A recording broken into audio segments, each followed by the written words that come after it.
Bad news. The Batman had to shut down due to COVID, but now we know when we'll be able to live stream Mulan for free, kind of. And D&D have their newest project.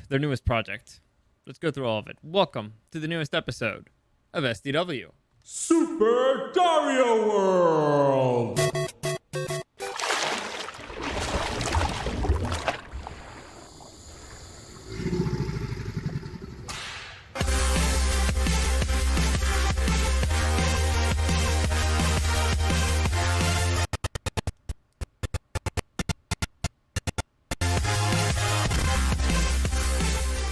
Wow, okay, I have no idea what just happened there. Hopefully, it only happened on my end, and it didn't happen on yours, but that thing, it kind of like just crashed. I have no idea what happened. Guess I have to do some cleanup work here. Anyway, before we get into the whole thing, let me just give a quick reminder that any comments, questions, or suggestions, you can find me at Dario the Show on Instagram and at Super Dario World. Also, follow me on Facebook at Super Dario World. I update everything there. And if you want to join me on my live streams, I'm doing live streams pretty much every day, Monday through Friday. That's at Super Dario World on YouTube and at Super Dario World on Twitch. So let's get into it because there's not a lot, but there's a bunch of interesting stuff here to go through. So first off, very bad news for the production team of The Batman because it's been confirmed. Well, earlier today, the press was informed that a member of their crew had tested positive for COVID, and I'll read you the statement here. A member of the Batman production has tested positive for COVID-19 and is isolating in accordance with established protocols. Filming is temporarily paused. Afterwards, later in the day, it was revealed that the person who had COVID-19 was none other than the movie star Robert Pattinson. So that kind of brought everything to a screeching halt. Like before, everything was paused. Now everything has officially shut down. How long will this continue, and how sick he is? Honestly, it's yet to be confirmed. Pattinson's representation have yet to officially confirm that he is sick. But that is what the speculation is as of right now, and it's not. They haven't confirmed how sick he is or anything. So it's technically still speculation because his team has not confirmed it. However, the production has halted, and the only person why this would have halted for is literally for Robert Pattinson. Anybody else, the show could still go on because everybody else could do remote stuff except him. So the issue is that completely shut down. They could have done other stuff. They could have kept shooting other stuff, but since they shut down, everybody believes that it's Robert Pattinson, and so now we're just kind of waiting for it to be confirmed. So sucks there. We don't know how long it'll be delayed. We don't know what the consequences of this will be. But bad news for a production that's already had a lot of issues to begin with. So moving on, Game of Thrones creators David Benioff and D.B. Weiss have a new project on their hands. Now, earlier on, as Game of Thrones was ending, they were supposed to continue their work with HBO on their show called, I believe it was Confederate, which was supposed to be kind of like what would have happened if in the Civil War the South would have won. And HBO kind of killed that pretty quickly. Then they were supposed to be working on their own Star Wars trilogy, which eventually Disney was like, you know what, we're parting ways with these dudes. Why? Who knows? They said because they didn't think they would have enough time to work on Star Wars, and Star Wars needed its own time. Because at the same time, D&D, which is how they're known, had just signed a deal with Netflix, a massive deal with Netflix, and we didn't know what that project was going to be, but apparently it was more important than Star Wars. So, or it was that or it was the Disney was like, man, these dudes kind of really suck and their ideas are stupid, so we better get rid of them. So now it looks like we know what their next project is going to be, and their next project, or at least they've acquired the rights to adapt a sci-fi trilogy called The Three Body Problem. Now this is based on a series. It's supposedly the biggest Chinese sci-fi story of all time. I haven't read it. Actually, it sounds kind of interesting. It's based off it's a trilogy, so it's the Remembrance of Earth's Past, The Dark Forest, and Death's End. I'll read you here. It tells the story of humanity's first contact with an alien civilization, and it's set against a sprawling backdrop. The first book tells the story of, well, I guess I shouldn't tell you what the book is about or go to specifically. Screw it, I'll read it.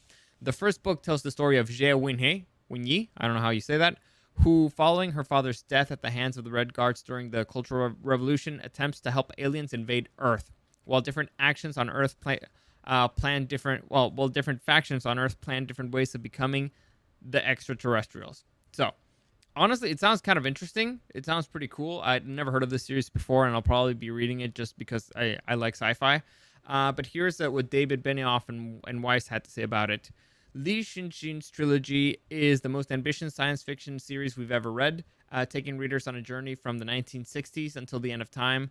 From life on our pale blue dot to the distant fringes of the universe, we look forward to spending the next years of our lives bringing this to life for audiences around the world. So, this is good in a lot of ways, because the issue with David Benioff and D.B. Weiss is that they kind of go off the rails when they start doing their own stuff, when they have to create new things, I guess. And it's not always. I mean, I remember Game of Thrones Season 1, they have a lot of great conversations that were completely made up by them. There's great conversations between Varys and Littlefinger that were completely made up by them. There's a great conversation with Robert Baratheon and Cersei that's completely written by them. That was not in the books. So they have the capacity to do high quality stuff. For some reason, they just didn't do it for Game of Thrones. And here, the story's finished, and I'll give them something. They're really good at creating things that are really nice to look at. So visually, they can produce good stuff. It's just the matter of the story. But fortunately, the story's already finished. So here's what the author had to say. I have the greatest respect for and faith in the creative team adapting the three-body problem for television audiences. I set out to tell a story that transcends time and the confines of nations, cultures, and races, one that compels us to consider the fate of humankind as a whole. It is great honor as an author to see this unique sci-fi concept travel and gain fandom across the globe, and I am excited for new and exciting fans all over the world to discover the story on Netflix. So, it doesn't seem like it's a story that's going to be impossible to adapt. Again, it's a good thing. It's relatively contained, 3 books. It's a good thing. And David Benioff and D.B. Weiss have proven that they can adapt a good story. Whether or not they can keep it going is another thing, and whether or not they'll do a good job afterwards, who knows. But as long as they keep the confines of the story, they should be fine. So, overall, good for them, I guess. Don't mess it up. Hopefully you learn from your mistake. Hopefully the terrible ending of Game of Thrones taught you a lesson. Hopefully losing Confederate taught you a lesson. Hopefully losing Star Wars taught you a lesson. And hopefully you'll treat this project with respect, and you end up making a high quality product. So who knows? Maybe they're burnt up. Maybe they don't care. Maybe they have so much money they actually don't have to give a fuck anymore. But we'll see. It's always the benefit of the doubt. Why not? Why not? Next, we finally have confirmation on when. I believe I said it last week, but Mulan, the live-action Mulan, will be hitting Disney Plus early. I believe tomorrow or later tonight. Or either way, it's the same thing. And so you'll be able to see it finally. Unfortunately, you have to pay like $30, which I guess it's not bad to watch the movie for $30. It's pretty much what you would have paid in the movie theaters for 2 people, maybe some snacks. But I mean, you can get a whole bunch of kids and just get 10 kids and watch the movie there. It ends up paying for itself. However, I have not heard great things about the movie, so I do not plan on spending those $30. So if you're planning to do the same thing I am going to do, which is waiting for it to be on Disney Plus for quote unquote free, that will happen on December 4th. So December 4th is actually not that bad. What is it? We got? Like September, October, November? Yeah, not that bad. So 3 months away to save $30. Doable, honestly. Doable, unless for some reason I really feel like watching it, or I have a big group of people I have to entertain, a whole bunch of kids. Then, all right, I might consider it. But overall, waiting a few months is not that bad to save $30. I don't know what you think. That's what I think. I don't know what you think. That's what I think. And technically, I'm not saving all that money because I am already paying for Disney Plus. But it feels better. You know what I'm saying? It feels better. Anyway, moving on the final piece of news for today, director Zack Snyder has revealed a very interesting prospect for his new project. So His newest project is actually a Netflix film. By the way, Zack Snyder, he's the director of 300. He directed Justice League. He directed Batman v Superman. And he also directed a little movie called Dawn of the Dead. Now, Dawn of the Dead is a movie that I personally love. I think it's great. It's a great zombie movie. It's running zombies. It's not the greatest zombie movie. It's not the worst, but it's very enjoyable. I like it. And so his next project is that he will be, for Netflix, he created a zombie action movie.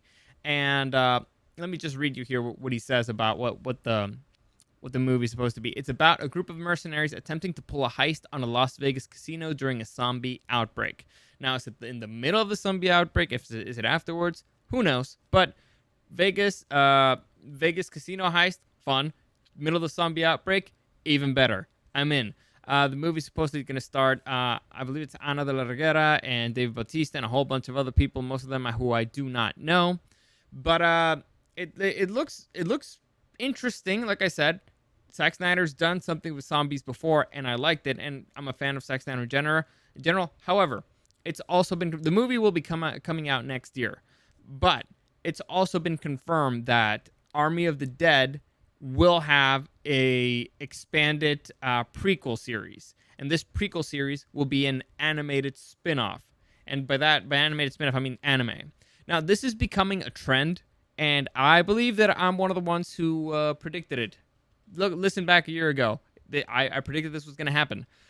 Did I? Or, you know what? Sure. Why didn't I did it? You can't prove it. Well, actually, you could. You could probably just go back and listen. But I've been talking about this for a while. It's something that I said I'm going to be keeping an eye on because I think that that's the way of the future. It's going to expand. Well, it's already crazy in Japan, and I think it's expanding to America because people are realizing that it's an easier way to produce more stuff. That it could be better quality, and you have more control, and you don't have to deal with so many variables per se, and it's easy money. And there's an audience for it because I think the biggest thing is that the audience here in America is growing for that particular market, and so zombie anime, I'm in. Like I've been waiting for High School of the Dead, the second season, for half my life, and it looks like it's gonna come back. I know it's supposedly not, but supposedly it will. I don't know, it's complicated. I don't know. I just keep hoping. But yeah, it's fun. And like I said, this is a trend. Cyberpunk, even video games are doing it. Cyberpunk, 2077 will be doing this as well. Blade Runner, 2049, is that the right year? I don't know. But they did a prequel series, and now they're doing another whole prequel animated series thing. So it's a trend, man. It's a trend. Will it come out before or after the movie? That's a different question. But honestly, I like it. If it's a good title and it's going to expand that particular universe and make it more interesting, and it's going to draw people into a world that's rich and has fun characters and it has a fun premise, good. Honestly, I'm excited for it. And plus, I like Zack Snyder's work, so all good stuff all around. And yeah, those are the big piece of news for today. I managed to keep it short. I finally managed to keep it short, so that's it for today. Hopefully you enjoyed that. Hopefully the audio here doesn't get messed up like it did earlier in the open.